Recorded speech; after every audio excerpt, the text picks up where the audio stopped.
Hola, buenas tardes. Hoy día vamos a revisar los ejercicios de repaso que dejamos en la semana. ¿De acuerdo? Bien, el primer ejercicio decía lo siguiente.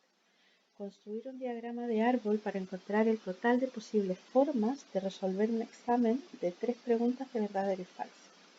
Entonces, si vamos a construir el diagrama de árbol supone las distintas alternativas en cada una de las 3 preguntas, ¿verdad? Entonces, si tenemos la primera pregunta, puede ser verdadera o falsa, ¿cierto? Y por lo tanto, como estamos contestando al azar, pues no dice otra cosa, entonces tenemos un 50 y un 50% de acertar. Y lo mismo con la segunda pregunta y lo mismo con la tercera pregunta. ¿De acuerdo? Perfecto. En el apartado A nos dice definir el espacio muestral asociado, ¿cierto?, a la situación y los eventos asociados al problema. Entonces, si definimos el espacio muestral, tendremos todas las distintas alternativas, ¿sí? Es decir, las 3 verdaderas, 2 verdaderas y una falsa, etcétera, ¿no? En cada una de las ramas están todas las posibles combinaciones, que en total serían 8. Con eso entonces terminamos de definir los eventos. V será acertar la respuesta y V complementario será errar la respuesta, ¿cierto? Verdadera o falsa. En el apartado B nos pide calcular la probabilidad de obtener un 7 en el examen, ¿sí? Es decir, obtener un 7 en el examen significa obtener un 7 en el examen significa que tengo que tener las 3 correctas, ¿cierto? Es decir, que he acertado la respuesta a las 3, ¿cierto? Entonces, acertar será... Aquí tenemos dos posibilidades. Una, que digamos, acertar las 3 significa acertar la primera y la segunda y la tercera, es decir, es una intersección. Al ser una intersección, se transforma en una multiplicación, dado que las respuestas son independientes, ¿cierto? Y por lo tanto, esa sería la respuesta. Es decir, existe un 12,5% de probabilidad de obtener un 7, respondiendo al azar, por supuesto. O también podría ocurrir que alguien diga, bueno, es uno de los 8 posibles eventos, por lo tanto es un octavo. Y es otra forma de calcular exactamente lo mismo, ¿de acuerdo? El resultado obviamente es el mismo. En el apartado C me dice, si el alumno contesta el examen aleatoriamente, determinar la probabilidad que tiene un estudiante de acertar 2 de las 3 preguntas. Entonces, volvamos a nuestro espacio muestral. 2 de las 3 preguntas serían, tenemos un evento, tenemos otra posibilidad y tenemos la otra posibilidad aquí, ¿cierto? Es decir, que el fallo sea la última pregunta, la segunda pregunta o la primera pregunta. Por lo tanto, son 3 posibilidades, ¿verdad? Aquí están. Acertar 2 de las 3 preguntas podría ser esta posibilidad, o luego entonces se transforma en unión, o esta otra posibilidad. Luego, como no hay una intersección entre ellos, es decir, son eventos disjuntos, la intersección es vacía, por lo tanto simplemente será la multiplicación de las probabilidades individuales, ¿cierto? Y como las 3 son iguales, simplemente vamos a multiplicar por 3, ¿sí? Por lo tanto, la probabilidad de acertar 2 de las 3 preguntas es de un 37,5%. El segundo ejercicio plantea la probabilidad que haya un accidente en una fábrica que dispone de alarma es 0,1.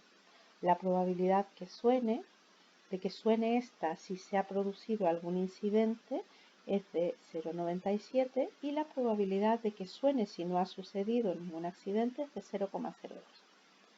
Entonces nos pide lo primero definir el espacio muestral y los eventos asociados. Definimos el espacio muestral, que sería la fábrica con su alarma y con sus accidentes, ¿cierto? definimos el evento A, suena la alarma, B, se produce un incidente o accidente, y nos pide en el apartado B cuál es la probabilidad de que suene la alarma. Entonces vamos a poner en el lenguaje matemático las probabilidades que nos han dado antes. Entonces 0,1 decía la probabilidad de que haya un accidente en la fábrica que dispone de alarma, es decir, que haya un accidente B dado que posee alarma. ¿Sí? Luego tenemos 0,97 que sería la probabilidad de que suene la alarma, ¿cierto? Si se ha producido algún accidente, es decir, A, ¿cierto? Dado B, que sería dado que haya habido algún accidente. Y por último, el 0,02 corresponde a la probabilidad de que suene la alarma, ¿cierto? Es decir, la probabilidad de A, pero ahora bajo la condición que no haya sucedido ningún incidente, que en este caso sería B complementario. Y con todo ello lo que nos piden en realidad es calcular la probabilidad de A, que es que suene la alarma. Entonces, bueno, aquí hay varias alternativas. Una de ellas es partir, por ejemplo, de esta igualdad. La probabilidad de B dado A, si lo resolvemos a través del teorema de Bayes, esto sería A dado B por la probabilidad de B, ¿cierto? Dividido la probabilidad de A. Entonces, pongamos a cada cosa que sepamos su valor, ¿cierto? B dado A es 0,1. A dado B 0,97 y las otras dos probabilidades son incógnitas, ¿sí? Pero bueno, podemos dejarlo expresado en función de la probabilidad de A. Podemos obtener a partir de la probabilidad de A dado B complementario, ¿cierto? De la misma forma, a través del teorema de Bayes, ¿cierto? Poner valores en cada una de las probabilidades que conocemos, en este caso A dado B complementario, ¿cierto? Que era 0,02 y B complementario dado A, que era 0,9. Por lo tanto, si nosotros desarrollamos esta igualdad, ¿cierto? Dejando aislada la probabilidad de B, podemos despejarla sin problema. Por lo tanto, teniendo la probabilidad de B, ¿cierto? Dado que la probabilidad de A ya la teníamos aquí, reemplazando la probabilidad de A, podemos encontrar la probabilidad de B.